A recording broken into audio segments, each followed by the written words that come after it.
Uncle Giuseppe's Marketplace with Frankie the baker, and I have a feeling a lot of people are gonna love what you're making. So what are we doing? So we're making pumpkin cheesecake.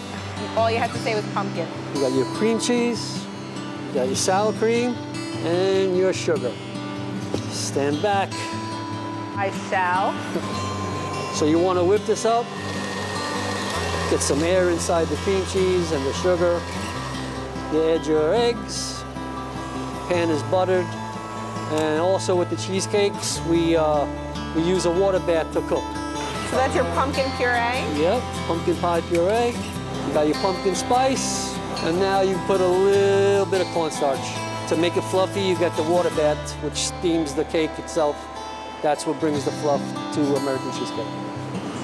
And you bake at 325 degrees for 55 minutes, and you leave it inside the oven for another 20, 30 minutes, just so it sets. You come back, there's your cheesecake. Oh, look at that. Give it a little tap. Brilliant. Wow.